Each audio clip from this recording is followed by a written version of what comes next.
This bullshit has got to stop, in my opinion. This nonsense has to be called out. It really does. Because the narrative is continually changing. There is no consistency. And the worst offenders in this are actually Manchester United fans. And it's embarrassing. It's genuinely embarrassing at times. I'm going to start this video. Of course, hit like buttons, subscribe, turn that bell notification button on. But I'm going to ask a question now that I posted on social media yesterday, and I want to get your views and opinions.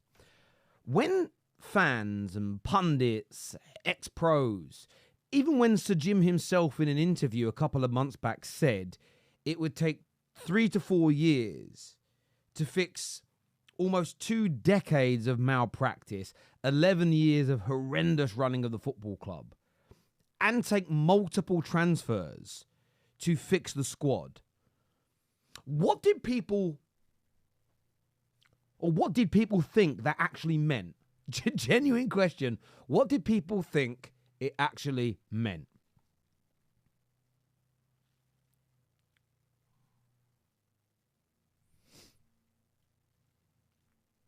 I'm confused.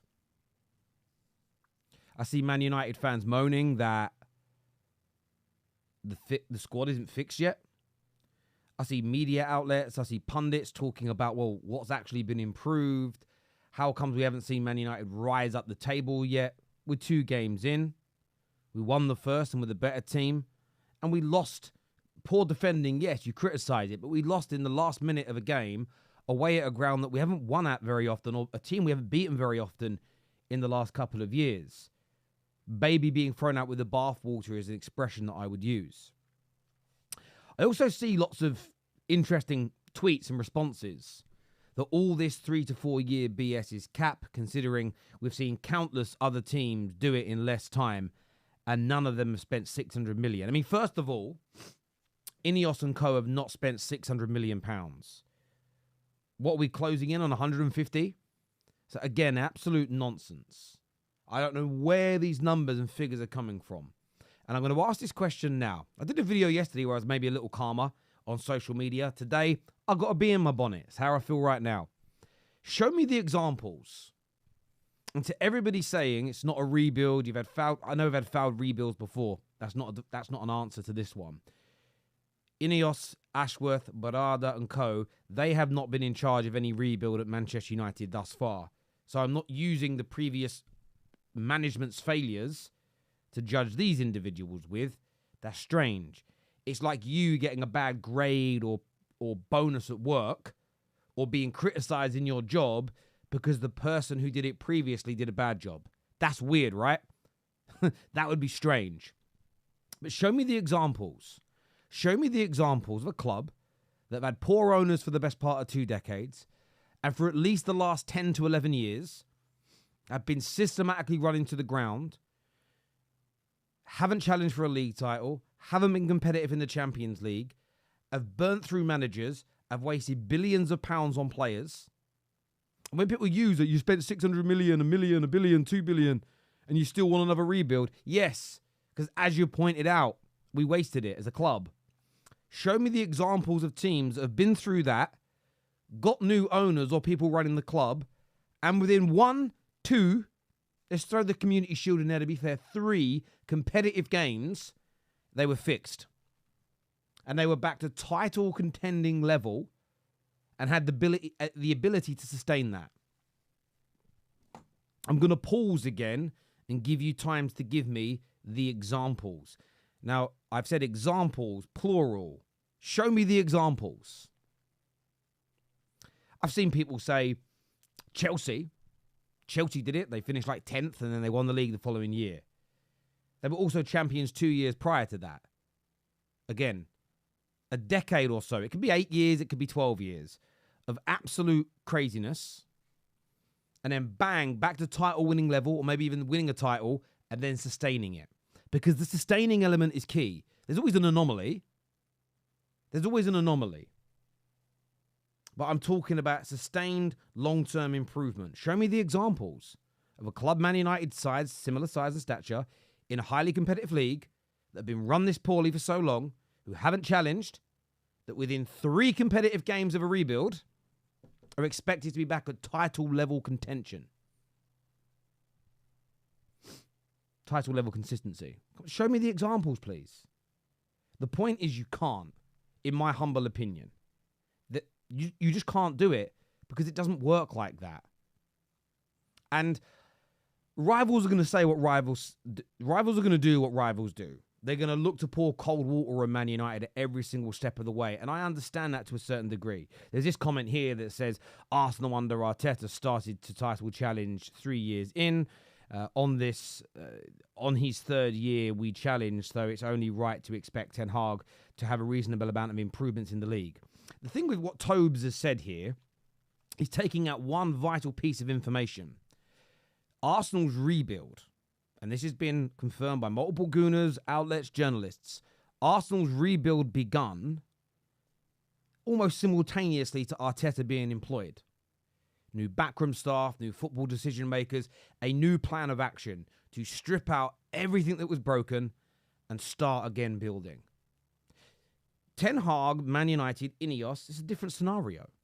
So you can't use it as a like-for-like, same-size-fits-all comparison. Man United's rebuild, in terms of the entirety of the club, the structure, the key decision makers, new training grounds, new facilities, new infrastructure, new transfer policies, everything has started this summer. And in fact, the people like Barada and Dan Ashworth running the club day to day have only been here about 5 to 6 weeks. Maybe a bit longer, maybe a bit less. I haven't checked. The specifics on that are irrelevant. So, yes, there's 2 years that Ten Hag has been here. But those 2 years, the club has not been operating correctly.